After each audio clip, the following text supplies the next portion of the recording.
मन अमन होणं म्हणजे काय? मन अमन होणं म्हणजे मन स्थिरावणं, मन शांत होणं, मनाचा उद्वेग संपणं, मनाची भटकंती संपणं, मन शांत होऊन जाणं. मनशांती हा शब्द आपण लहानपणापासून ऐकत आलो आहोत. मनशांती. पण आपल्या सगळ्यांना माहिती आहे आपलं मन शांत आहे का?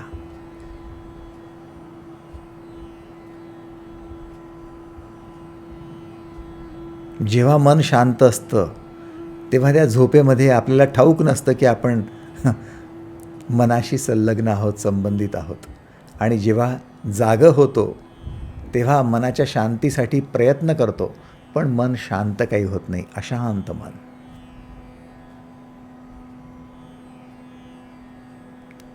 थोडक्यात मन शांत होणं जर फक्त झोपेत संबंधित असेल, निगडित असेल आणि एक मोठी झोप अर्थात मृत्यूमध्येच संबंधित असेल, त्याच वेळेस फक्त शांत होणं शक्य असेल तर आपल्यासाठी ते दुर्दैव ठरतं. आपण कॉन्शियस असताना, जागृत असताना, ध्येय मार्गावर असताना सुद्धा शांत राहू शकतो का? हा एक मोठा प्रश्न आहे. आणि तो राहण्याची ज्याची किमया, ज्याची क्षमता, त्याची अवस्था मनमनी अवस्था. किती सहज आपण शब्द वापरतो, ते शांत झालेत. याचा अर्थ काय? त्यांचा मृत्यू झाला. हमारी माताजी शांत हो गई. म्हणजे काय? आमच्या आईचा मृत्यू झाला. म्हणजे आतापर्यंत काय होती म्हणायचं मग? आत्ताच हे शांत झाले याचा अर्थ आतापर्यंत काय होते? जिवंत होते. म्हणजे अशांत होते. सिंपल आहे. आता शांत झाले, अशांत होते. आता मृत पावले, जिवंत होते. इतकं स्पष्ट जर कळलं तर आपल्याला आता एवढं मात्र पक्क करता येईल की जिवंत म्हणजे अशांत, मृत म्हणजे शांत. हा जर आपला एक फक्त विचार असेल, आपली कल्पना असेल, तर जिवंत आणि शांत हे शक्य आहे का?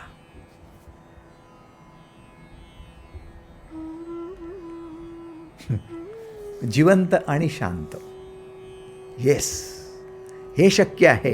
हे केव्हा शक्य आहे? मनाच्या त्या अवस्थेत एंट्री करायची जिला म्हणतात मनमनी अवस्था, मन अमन होण्याची अवस्था, मन स्थिर करण्याची अवस्था. मग स्थिर केव्हा? फक्त ध्यानाच्या अवस्थेत का? फक्त डोळे बंद केलेले आहेत, साक्षी भावाने बघतो आहोत तेव्हा का? नाही. प्रत्यक्ष कार्य करताना सुद्धा शांत. इतरांच्या संपर्कात आल्यावर सुद्धा शांत. आणि हे बुद्धाने करून दाखवलं, हे कृष्णाने करून दाखवलं, हे येसूने करून दाखवलं, हे पैगंबराने करून दाखवलं, हे बुद्धाने करून दाखवलं. म्हणून आपण त्यांना परमहंस म्हटलो. परमहंस म्हणजे काय? हंसांचा हंस. हंस म्हणजे कोण? असं म्हणतात की हंस फक्त मोती मोती मोती तेवढे टिपतात, बाकीच्या खड्याखड्यांना सोडून देतात. तशाच प्रकारे तुमच्या दैनंदिन कार्यामध्ये सकाळी उठल्यापासून रात्री झोपेपर्यंत कितीतरी निगेटिव्ह विचार, कितीतरी पॉझिटिव्ह विचार, त्याच्यापैकी पॉझिटिव्ह तेवढं घ्यायचं आणि स्थिर शांत व्हायचं, बाकीचं सोडून द्यायचं. कितीतरी प्रतिकूलता आणि काही अनुकूलतासुद्धा, कितीतरी तुम्हाला विरोध आणि काही पाठिंबासुद्धा, पण त्याच्यातलं कामाचं तेवढं टिपायचं आणि आपलं शांत जगायचं. मनमनी अवस्था, परमहंस अवस्था. जे कामाचं आहे, ज्याच्यामुळे मन शांत राहतं, ते टिपण्याची अवस्था, योग्यता, क्षमता म्हणजे मनमनी अवस्था.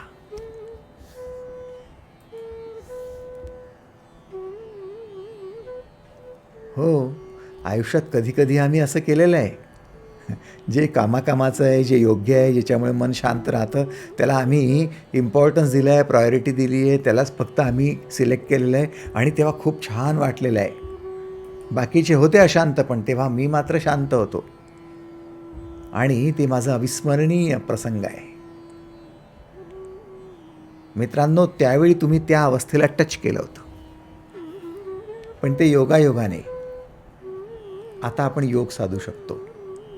ह्या योगासाठी ही मनमनी अवस्था, जिला आपण समजून घेणं पण गरजेचं आहे आणि जिला प्राप्त होणं सुद्धा गरजेचं आहे. मनमनी अवस्था.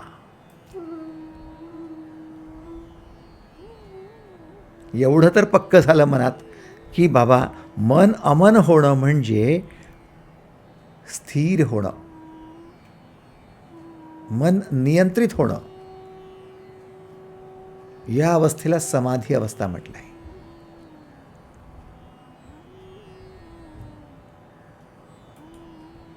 समाधी. आपल्याला फक्त एवढंच ठाऊक आहे की एखादी व्यक्ती मृत झाली, तिचं थडगं बांधलं गेलं, तिचा पुतळा उभारण्यात आला आणि आपण म्हणतो ते समाधिस्थ झाले.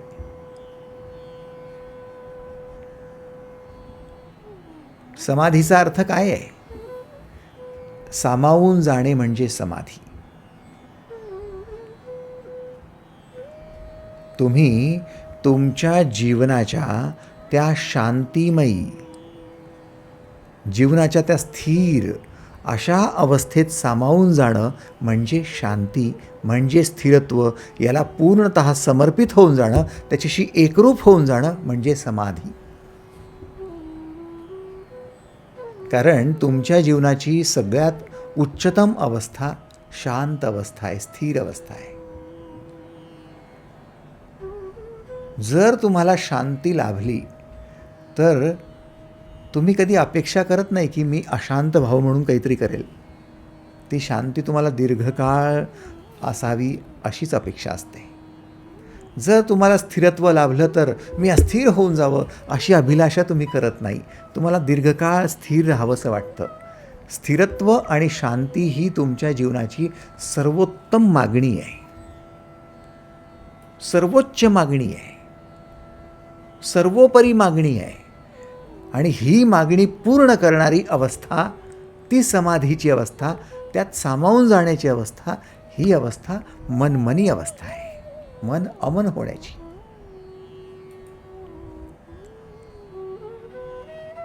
आता मित्रांनो, मन अमन करायचं ठरलं म्हणजे काय? असं वाटतं की मनातले विचार संपून जातील की काय? या जगात एक गोष्ट संपू शकत नाही, तुमचे विचार.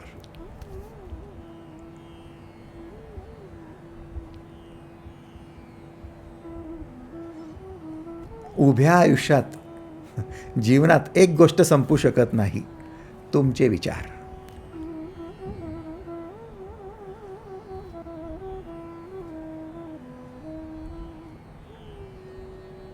जोपर्यंत जागे आहात तोपर्यंत विचार सुरू राहतील. मग विचार जर सुरू राहणारच आहे तर मन अमन कसं होईल? मन तुमचं गोंधळलेलं असतं तेव्हाच फक्त तुमच्या मनाचा तुम्हाला प्रत्यय येत असतो.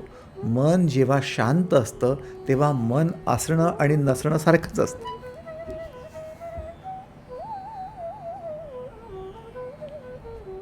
खूप गोंधळलेले आहात, खूप अस्थिर आहे मी, माझं मन अशांत आहे, माझं मन कावरबावर झालं आहे, माझं मन सैरभैर झालं आहे, माझं मन फार उड्या मारतं आहे, माझं मन फार विक्षिप्त झालेलं आहे, विचलित झालेलं आहे.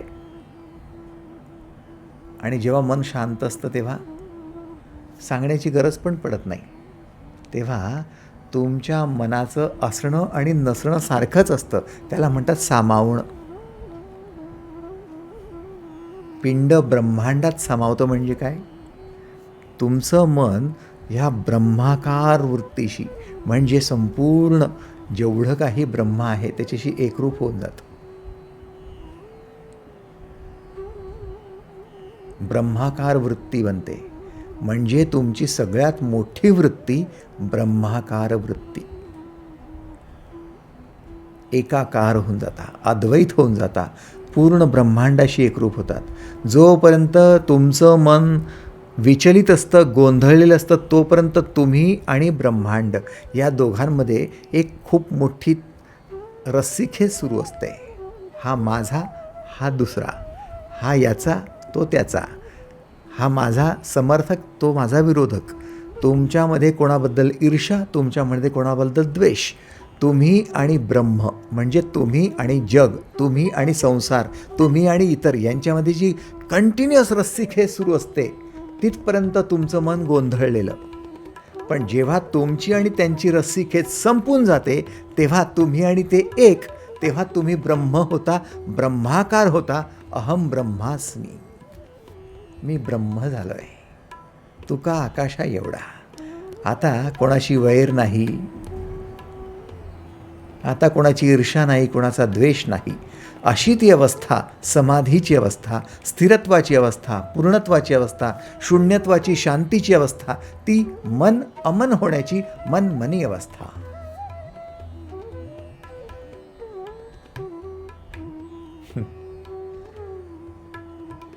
बघा, आवडलं असेल तर.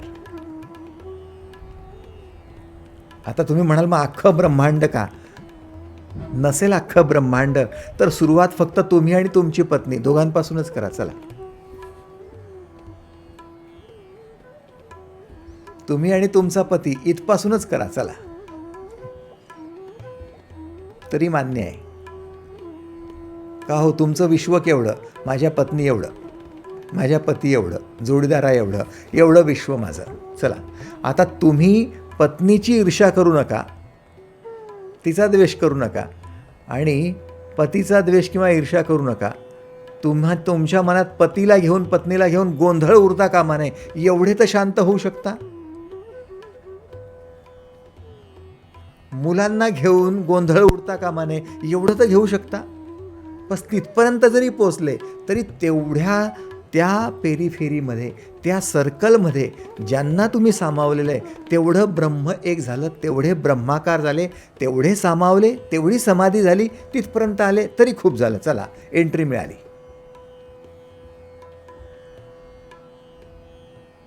एंट्री मिळाली.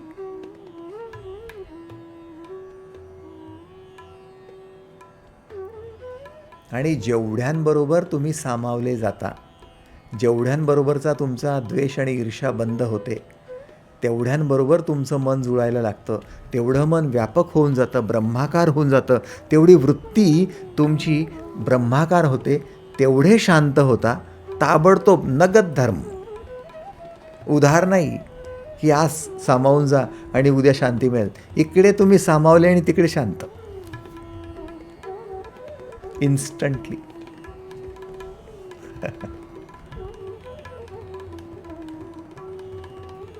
शास्त्रज्ञांनी तुमच्या मेंदूतील न्यूरॉन्सचा वेग मोजला की तुमच्या मेंदूतील न्यूरॉन्स एखाद्या गोष्टीला जेव्हा सादर होतात, गोंधळाला सादर होत असतील तर, आणि सामावून जात असतील तर काय परिणाम होतो आणि त्याचा काय वेगाने परिणाम होतो. मित्रांनो, 4000 किलोमीटर प्रति मिनिटाच्या वेगाने, 4000 किलोमीटर प्रति मिनिटाच्या वेगाने तुमच्या न्यूरॉन्सच्या संवेदना तुमच्यापर्यंत पोचतात आणि तुम्ही त्यांच्यापर्यंत पोचून देतात. म्हणजे न्यूरॉन्सच्या संवेदनांचा वेग काय आहे? इतका भयंकर वेग आहे. म्हणजे तुम्ही इकडे सामावले आणि 4000 किलोमीटर प्रति मिनिटाच्या वेगाने तुम्ही इकडे शांत झाले. काय आश्चर्य आहे? तुम्ही इकडे कोणाची ईर्ष्या केली, कोणाचा द्वेष केला आणि तेवढ्याच वेगाने 4000 किलोमीटर प्रति मिनिट तुम्ही त्या वेगाने अशांत झालात, अस्थिर झालात.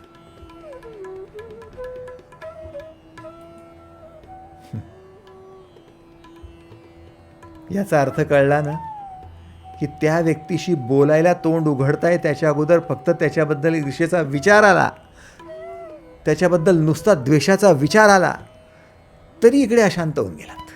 अजून तोंड उघडणंच बाकी आहे, बोलणंच बाकी आहे.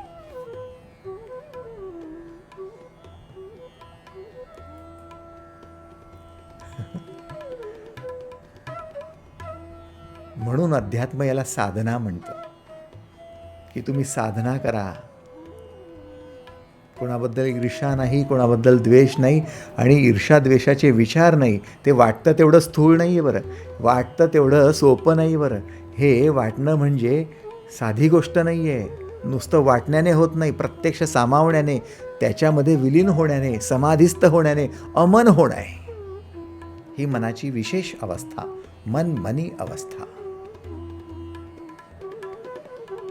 बघा तयार असाल तर. मनाच्या ह्या अवस्थेत पोचलेली आहेत लोक.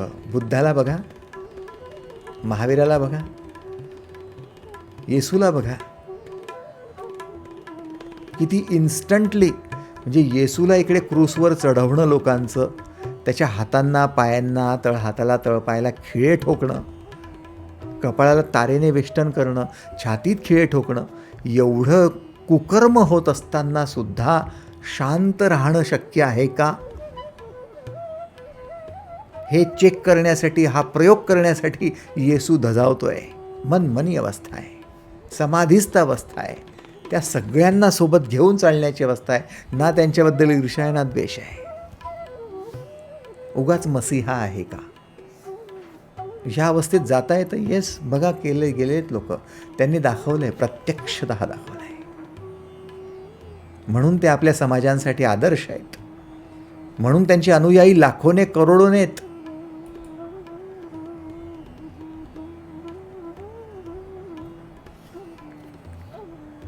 हेच तर आश्चर्य आहे.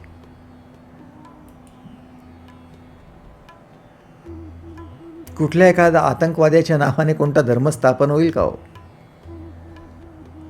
नाही होणार ना. कारण धर्माचा अर्थ काय? जगा आणि जगू द्या. धर्माचा अर्थ आहे सगळ्यांनी एकोप्याने राहा. पण एकोपा केव्हा? तुमच्यापासून सुरू होईल तेव्हा. तुमचा एकोपा सुरू केव्हा होतो? जेव्हा तुम्हाला ईर्ष्या आणि द्वेष ह्या दोन गोष्टी नष्ट होतात तेव्हा. त्यामुळे आज एवढ्या गोष्टीवर बोट ठेवायला तयार आहात का? जर मनाच्या त्या उच्चतम अवस्थेत प्रवेश करायचा असेल तर आजपासून पथ्य कोणतं? ईर्ष्या द्वेष बंद. बस.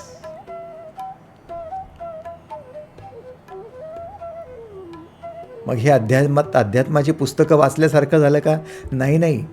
आम्हाला मनाच्या त्या अवस्थेचा लाभ घ्यायचा आहे ज्या अवस्थेत स्टीव्ह जॉब्स पोचू शकला.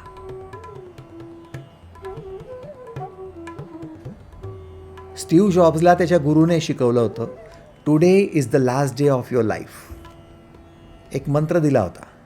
रोज सकाळपासून सायंकाळपर्यंत म्हणायचं, today is the last day of my life. माझ्या जीवनाचा हा शेवटचा दिवस आहे. मग शेवटच्या दिवशी मी कसं जगायचं?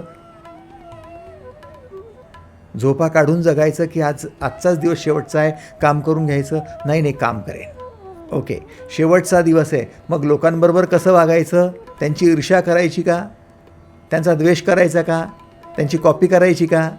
त्यांना मारहाण करायची का? त्यांच्याशी वाद घालायची का? त्यांची भांडणं करायची का? काय करायचं? नाही, त्यांच्याबरोबर अतिशय शांततेने, प्रेमाने वागायचं. ओके, मग तसं वा.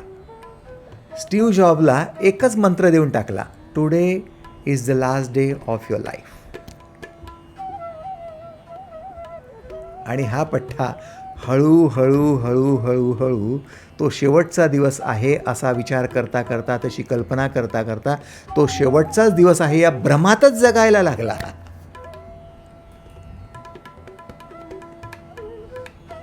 पण त्याचा भ्रम गोड भ्रम ठरला आणि तो जगात उच्चतम पातळीला जाऊन पोचला. त्याचा बिझनेस सर्वश्रेष्ठ, ॲपल कंपनीचा बिझनेस सर्वश्रेष्ठ. पण त्याची लोकप्रियता सुद्धा सर्वश्रेष्ठ.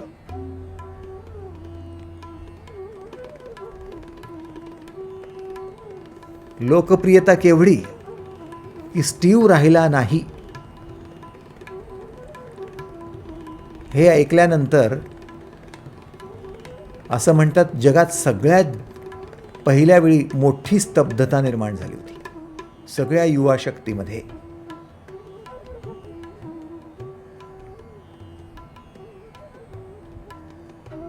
Today is the last day of my life. माझ्या जीवनाचा हा अंतिम दिवस आहे. त्यामुळे मला तो शांततेने जगायचा आहे, स्थिरत्वाने जगायचा आहे, आनंदाने जगायचा आहे, प्रेमाने जगायचा आहे, सलोख्याने जगायचा आहे, कामात जगायचा आहे.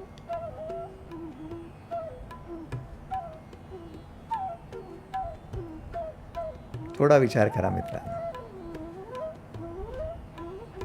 मन अमन होणं आपल्या हाती नाही का? उलट जोपर्यंत स्टीव्ह ॲव्हरेज पर्सन होता तोपर्यंत किती ईर्ष्या करत असेल, किती द्वेष करत असेल, तोपर्यंत किती आळस करत असेल, तोपर्यंत किती दिरंगाई करत असेल, चुकीच्या गोष्टींमध्ये घाई करत असेल, परावलंबी असेल, यांना काय वाटतं त्यांना काय वाटतं, दैववादी असेल, काहीही होता. तो ॲव्हरेज होता. पण जेव्हापासनं हा गुरु भेटला आणि त्याने याला स्थिरत्वासाठी, शांतीसाठी हा मार्गच देऊन टाकला आणि तेव्हापासनं तो असाधारण झाला. Steve jobs.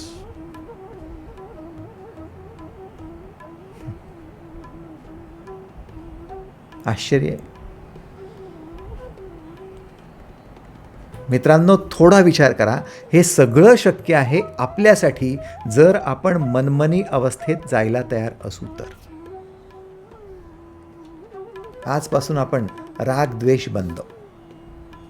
राग म्हणजे ईर्ष्या, ईर्ष्या द्वेष बंद. कोणाबद्दल ईर्ष्या नाही, कोणाबद्दल द्वेष नाही. संपलं. छोटासाच मंत्र आहे ना, ईर्ष्या द्वेष बंद. फार मोठी किमया नाही, पण फार मोठी अशी आहे की आपल्याला त्याच्याशिवाय सुचत पण नाही.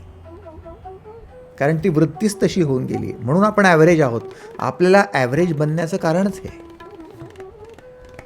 एखाद्याचा द्वेष करतो तर एवढा करतो की तो त्याचं काम भले करत असतो, पण इथे द्वेषामध्ये आपण होरपळत राहतो.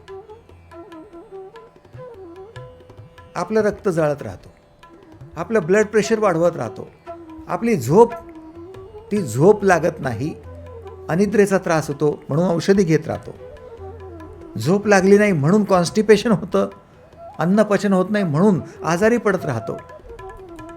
आणि त्याचाच विचार करून, त्याचा द्वेष करून करून करून तेवढा वेळ जो कामात लावायला हवा, तेवढा शक्ती जी कामात लावायला हवी, तेवढा वेळ जो वर्तमानात जगायला हवा, तो त्याच्या द्वेषामध्ये जगत राहतो. किती मोठी चूक आहे. गोंधळलेलं मन, जे मन शांत होऊ शकतं, त्या शांत होण्याकडे लक्ष नाही, फक्त गोंधळाकडे लक्ष आहे.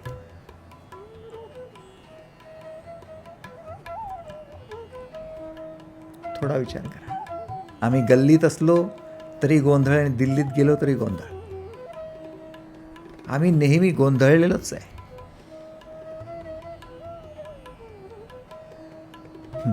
काही ठिकाणी लग्न लावण्यापूर्वी एक गोंधळ प्रकार असतो की लग्नाच्या अगोदर गोंधळ घाला, ती रात्र जागा, काय करायचं नाटकं करून घ्या, रुसायचं फुगायचं करून घ्या, नाचायचं उड्या मारायच्या करून घ्या. एकदा गोंधळ संपला का तुमचा? येस, संपला. आता शांत व्हा, आता लग्नामध्ये स्थिर राहा, शांत राहा, आता तिथे गडबड करायची नाही. काय प्रथा असेल, कशासाठी असेल? विचार करा. नाहीतर मग लग्नात गोंधळ घालाल.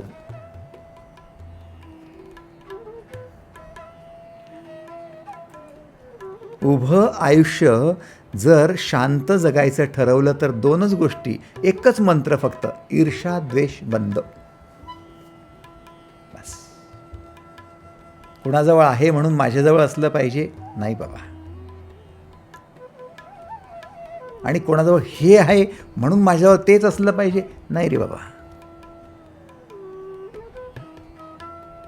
दोन्ही गोष्टींचा संबंध सोडून द्या. जीवनाचा संबंध सुरू होईल. ह्या दोन्ही गोष्टी जोपर्यंत आहे तोपर्यंत जीवनाचा संबंधच येणार नाही. जीवन हवंय की गोंधळ, तुम्हीच ठरवा. इतकं सिंपल लॉजिक जर असेल तर ह्या लॉजिकसाठी आपण आता मान्यता द्यायला काही हरकत नाही. मला असं वाटतं ईर्ष्याद्वेष बंद ह्या मंत्राला स्वीकार करून आपण मनमनी अवस्थेत जर पोचवत असू तर आपण या मनशांतीसाठी तयार आहोत का? असाल तर हात वर करू शकता. थँक्यू. धन्यवाद धन्यवाद धन्यवाद. मग मित्रांनो, यासाठी प्रशस्त मार्ग कोणता? ज्याला मनमनी अवस्था हवी असेल त्याच्यासाठी प्रशस्त मार्ग कोणता? तो प्रशस्त मार्ग आहे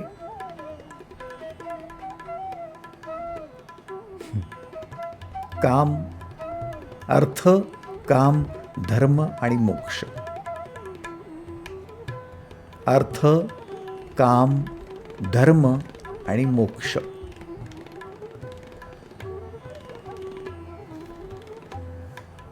तुम्ही लहानपणापासून ऐकत आला आहात. अर्थ, काम, धर्म, मोक्ष हे चारही टर्म तुम्ही ऐकले. अर्थ काय आहे? अर्थ म्हणजे तुमच्या जीवनातील अर्थार्जन. कुणासमोर हात पसरण्यासाठी तुम्ही नाहीत.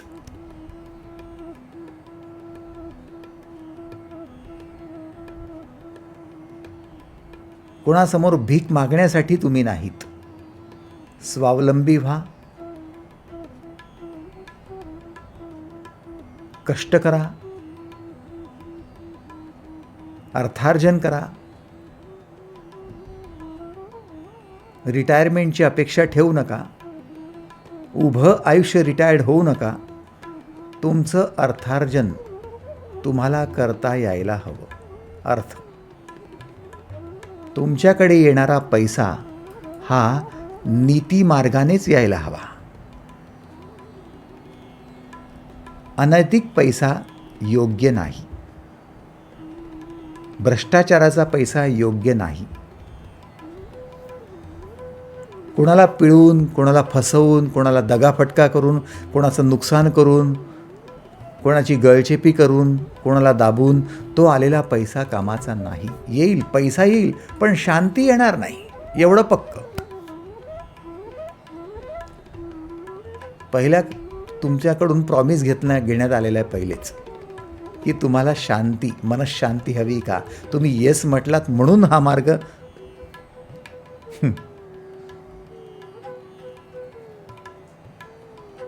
कारण हा मार्ग प्रत्येकासाठी नाही आहे. पैसा पैसा होता है, कैसे भी कमाओ. पैशांनी सगळं विकत घेता येतं. पैशासमोर काहीच नाही. पैशासमोर कोणाला मोजायचं नाही. अशी कल्पना जर असेल तर तुम्ही त्या कल्पनेत जगू शकता. परंतु तुमचं जीवन सर्वसाधारण जीवन असेल, मनमनी अवस्थेत पोहोचू शकणार नाही. कारण मन शांती मिळणार नाही. मनाची शांती महत्त्वाची आहे ना. मग अर्थार्जन कसं? नीतीपूर्ण, कष्टाचं, मेहनतीचं, फसवून नाही, लुबाडून नाही, नुकसान करून नाही, परेशान करून नाही, गळचेपी करून नाही, भ्रष्टाचाराने नाही, दुराचाराने नाही, कशानेच नाही. अर्थार्जन मान्य आहे का? शांतीचा हा पहिला मार्ग प्रशस्त करण्यात आला आणि तो मार्ग तुम्हाला अप्लाय करावा लागेल.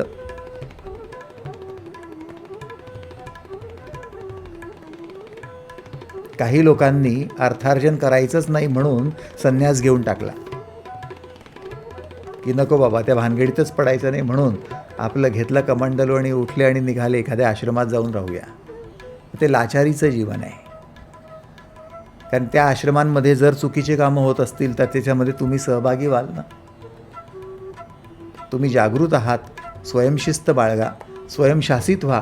कोणाच्या आश्रयाला, कोणाच्या आधाराला कशाला जीवन जगताय? त्यांचीच जर समजा उभारणी चुकीची असेल तर ते तुम्हाला लागू होईल ना. तुम्ही कशाला मनशांती भंग करून घेताय? त्यामुळे स्वयंशासित तर राहा, स्वयंशिस्त तर बाळगा, स्वावलंबी तर व्हा, स्वतंत्र निर्णय घ्या, स्वतंत्र जबाबदारी घ्या. पण हे सगळं करत असताना मात्र आपल्या पैशाचा हिशोब हा नीतिमत्तेच्या मार्गाचा असावा. पहिलं महत्त्वाचं कार्य अर्थार्जन. अर्थ दुसरं आहे काम. काम काय आहे? काम म्हणजे तुमच्या जीवनाचा आनंद. जर तुमच्या जीवनात आनंद नसेल तर तुम्ही निरस होऊन जाता. म्हणून तुम्हाला जीवनात याची गरज पडणारच आहे.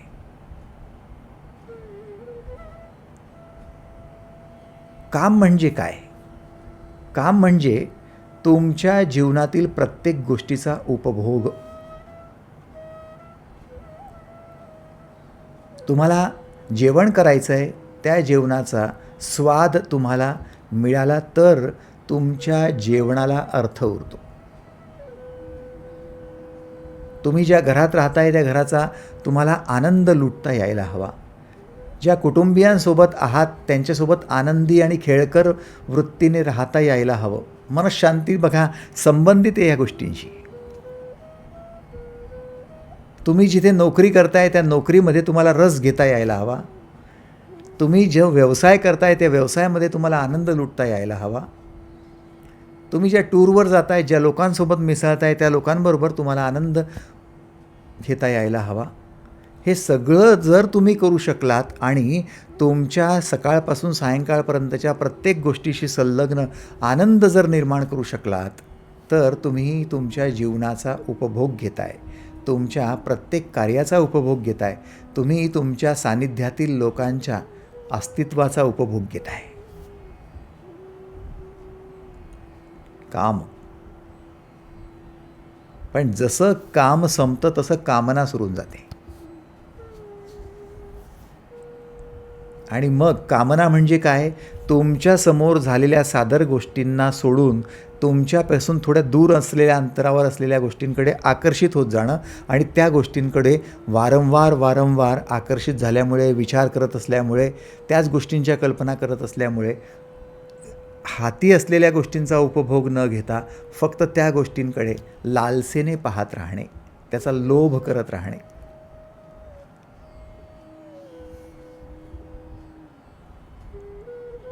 जर शांतीपूर्ण जीवन जगायचं असेल, जर मनमनी अवस्था हवी असेल तर तुम्ही कामनेपासून परावृत्त व्हा आणि तुमच्या जीवनात प्रत्येक गोष्टीचा आनंद उपभोगण्यासाठी उभे राहा. तुमच्या शरीराचा, तुमच्या झोपेचा, तुमच्या जेवणाचा, तुमच्या कामाचा, तुमच्या नोकरीचा, तुमच्या व्यवसायाचा, तुमच्या कुटुंबियांचा, शेजाऱ्यांचा, सहकाऱ्यांचा, सगळ्यांचा आनंद तुम्हाला लुटता यायला हवा. काम.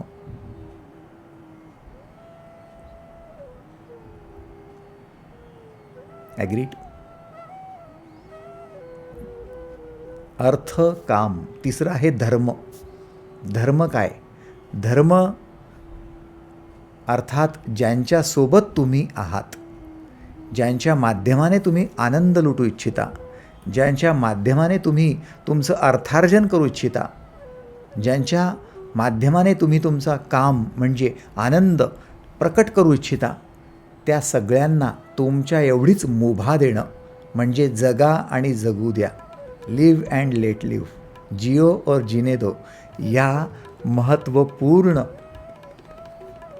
अतिशय महत्त्वपूर्ण स्तरावर जीवन जगणं धर्म.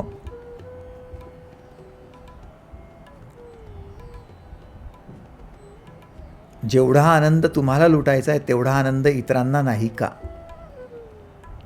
तुम्हाला उभं राहायला जागा मिळाली, बसायला जागा मिळाली, तुम्हाला पाय लांब करून झोपायला जागा मिळाली, शेजारच्यांना तशीच अपेक्षा आहे. त्यांनासुद्धा उभं राहायचं आहे, त्यांनासुद्धा बसायचं आहे. त्यांच्यासाठी तेवढी जागा स्पेअर करायला तयार आहात का?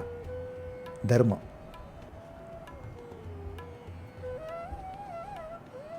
कुटुंबीय तुमच्यासाठी, पत्नी तुमच्यासाठी, पती तुमच्यासाठी, फक्त माझ्यासाठी राबा, माझ्यासाठीच करा, तुम्ही माझे फक्त गुलाम आहात, हा धर्म असू शकतो का?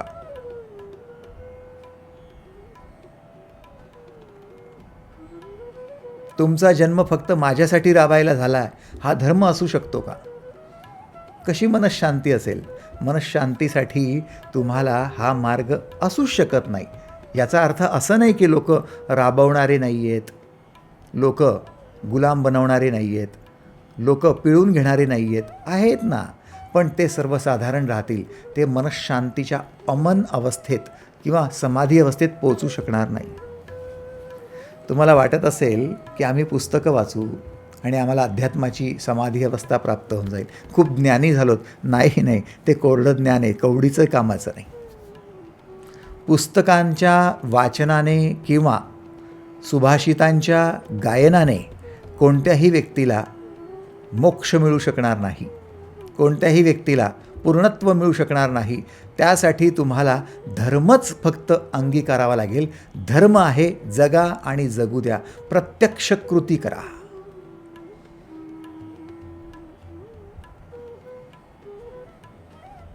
ज्या दिवशी जेवढा आनंद तुम्ही लुटू इच्छिता तेवढाच आनंद माझ्या सानिध्यातील लोकांना व्हायला हवा, ही अभिलाषा बाळगा. तुमची मनःशांती वाढायला लागेल. तो व्यक्ती त्या स्तरावर असो किंवा नसो, पण तुमची मात्र मनःशांती वाढेल. जी लोक येसूला क्रूसवर चढवत आहेत ती लोक शांत होतील की नाही हे माहिती नाही, पण ह्या लोकांना माफ कर रे बाबा, यांनासुद्धा चांगलं जीवन प्रदान कर, हे म्हणत येसूची मात्र शांती वाढते आहे, मनःशांती. ॲग्रीड?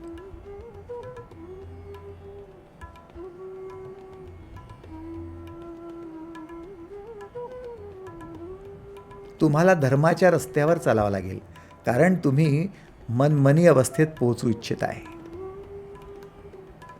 तुम्ही म्हणाल हे कठीण आहे. नाही, कठीण नाही आहे, आपण त्या पद्धतीने तयार नाही आहे म्हणून कठीण वाटतं आहे, बाकी काही नाही आहे. जेव्हा आपण तयार होतो तेव्हा तीच गोष्ट आपल्यासाठी इझी गोईंग होऊन जाते. मान्य आहे ना? ही सगळी मनाच्या तयारीचा आहे, भाग आहे. आपण म्हणतो ना, किंवा सगळेच म्हणतात की जगात दोन प्रकारचे जीवनात युद्ध चालतात.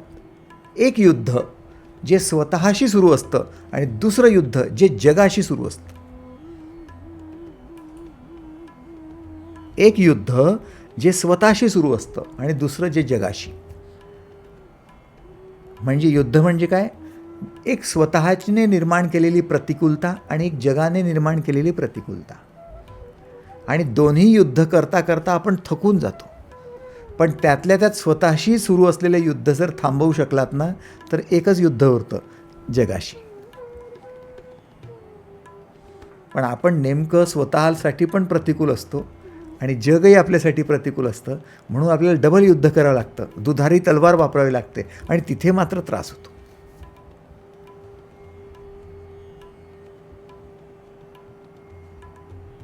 म्हणून किमान स्वतःचं युद्ध थांबवा. आणि स्वतःचं युद्ध थांबवायचं असेल तर स्वतःला विरोध करणं बंद करा. विरोध करणं बंद करायचं असेल तर स्वतःच्या आवडीची कामं करा. जी गोष्ट आवडतच नाही त्या गोष्टींमध्ये हात घातलेत आणि तिथे पण तुम्हाला त्रास होतो आहे, अशांत होत आहे, आणि त्या लोकांबरोबर ज्यांच्याबरोबर काम करताय ते तुम्ही अशांत असल्यामुळे व्यवस्थित काम करत नाही म्हणून तुमच्यावर आरडाओरडी करतात, म्हणून ते पण अशांत आणि तुम्ही पण अशांत होत आहेत. असं करू नका.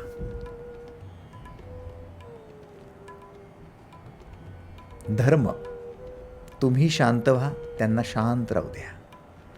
तुम्ही आवडती कामं हाती घ्या, ती तुमची कर्तव्य बनवा, त्या क्षेत्रात काम करा. अंतरंगातली ही तुमची चढाई, तुमची लढाई बंद करा.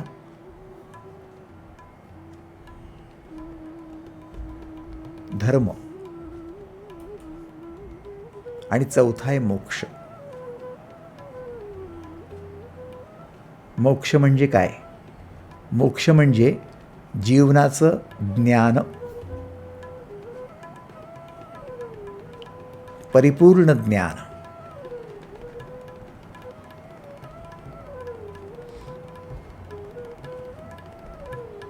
जीवनाचं परिपूर्ण ज्ञान.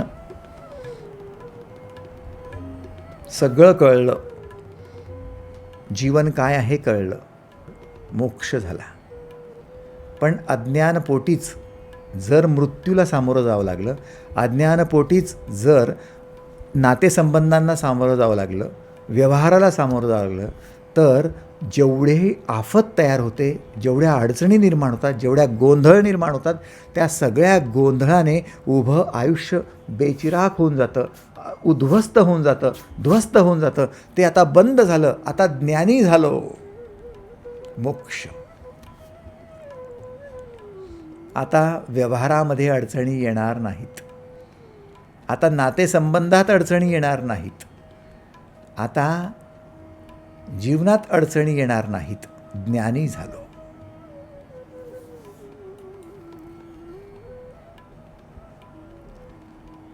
याचा अर्थ काय? पुस्तकात वाचून कधी ज्ञान मिळालं का? नाही. 10 चुका करून त्या अडचणींमधून मार्ग काढून जेव्हा कळलं अर्थ काय आहे, काम काय आहे, धर्म काय आहे, आणि प्रत्यक्ष त्याच्यावर अनुसरण करून, प्रयोग करून जेव्हा त्यातून अनुभूती आल्यात आणि मन शांत झालं, तेव्हा कळलं जीवनाचं ज्ञान काय आहे.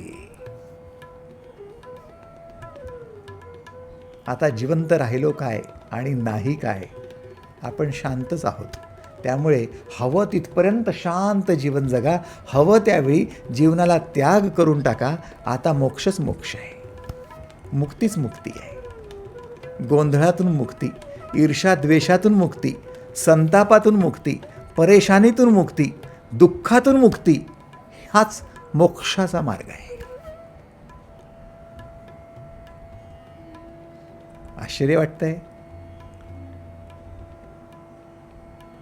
मित्रांनो, ज्यावेळी जेवण झालं, पोट भरलं, आता ते सोन्याचं ताट असेल किंवा चांदीचं ताट असेल, त्याच्यात सोन्याच्या वाट्या असतील किंवा अमृत भरलेलं असेल, झालं आहे ना जेवण.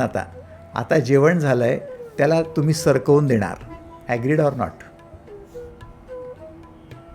सोन्याचं ताट आहे म्हणून काय झालं? झालं ना जेवण. अगदी तशाच प्रकारे अर्थ पाहिला, काम पाहिलं, धर्म पाहिला, सगळं झालं, तृप्त झालो, जीवन संपलं.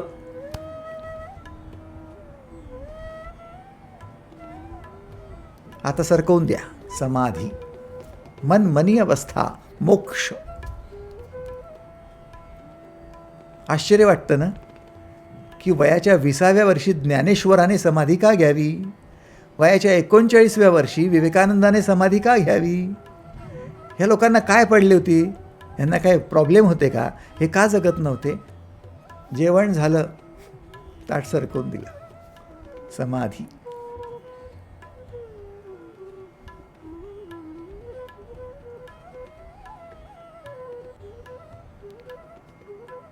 तुमच्या हातात आहे, इच्छा आहे. पण मित्रांनो, फक्त विचार करा, जर ह्या मोक्ष मार्गाने जीवन जगत असाल तर काय वेगळा आनंद असेल, तो परमानंद असेल, तो सच्चिदानंद असेल. त्या अवस्थेत राहणं, त्या मनमनी अवस्थेत राहणं हे आपल्या हाती आहे. आपण राहू शकतो. बघा, तयार असाल तर.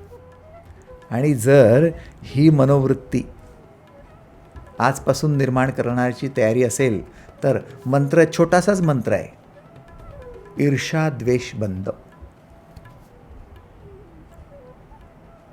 किंवा तोही मंत्र मला खूप आवडला, जो स्टीव्ह जॉब्सला त्याच्या गुरुने दिला होता. Today is the last day of my life. माझ्या जीवनाचा हा शेवटचा दिवस आहे.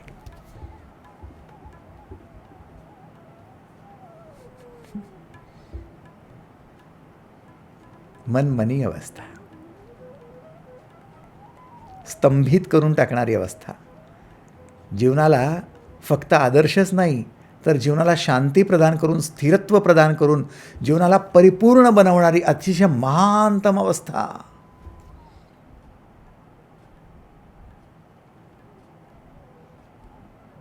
आजसाठी एवढंच.